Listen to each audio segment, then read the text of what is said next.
प्रत्येक महिन्याच्या कृष्ण पक्षातील 15व्या तिथीला अमावस्या म्हणतात. प्रत्येक महिन्यात अमावस्या तिथी येते आणि प्रत्येक महिन्यातील अमावस्येला एका विशिष्ट नावाने संबोधले जाते, ज्याचे खास महत्त्व आहे.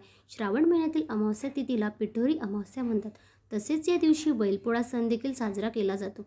या दिवशी महाराष्ट्रात बळीराजाच्या सोबती मित्र बैलाची पूजा केली जाते. या अमावस्येला दर्श अमावस्या असे देखील म्हटले जाते. पिठोरी अमावस्येला स्त्रिया आपल्या मुलांचे रक्षण करण्यासाठी उपवास करतात. संततीची इच्छा असणारे देखील या दिवशी व्रत पूजा करतात. पितरांना तरणसोबत ही तिथी धनदेवतेच्या पूजासाठी अत्यंत फलदायी मानली जाते. पिठोरी अमावस्या तारीख आणि वेळ. पंचांगानुसार श्रावण महिन्याची अमावस्या 2 सप्टेंबर रोजी पहाटे 6:48 सुरू होईल आणि 3 सप्टेंबर रोजी सकाळी 7:24 समाप्त होईल.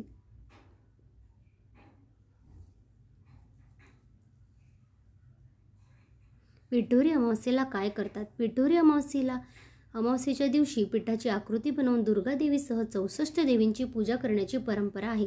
यामुळे याला पिठोरी अमावस्या असे संबोधण्यात येत असावे. या दिवशी पूजा, जप आणि तपश्चर्यासोबतच स्नान आणि दान करणे खूप महत्त्वाचे मानले जाते. पिठोरी अमावस्या पूजा विधी. हे व्रत सुवासिनी स्त्रिया करतात. या दिवशी उपवास करून सायंकाळी स्नान करतात. 64 योगिनींच्या चित्राच्या कागदाची पूजा करतात.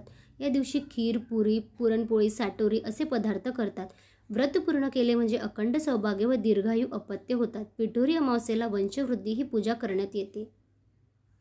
या दिवशी सायंकाळी 8 कलश स्थापित केले जातात. त्यावर पूर्ण पात्रे ठेवून ब्राह्मी, माहेश्वर व इतर शक्तींची पूजा केली जाते. तांदळाच्या राशीवर 64 योगिनींना आव्हान देऊन पिठाच्या मूर्ती तयार केल्या जातात.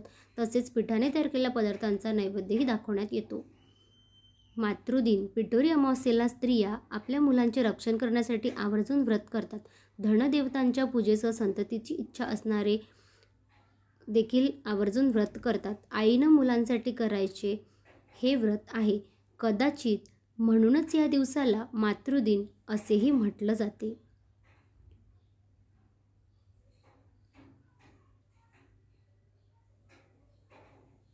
धन्यवाद.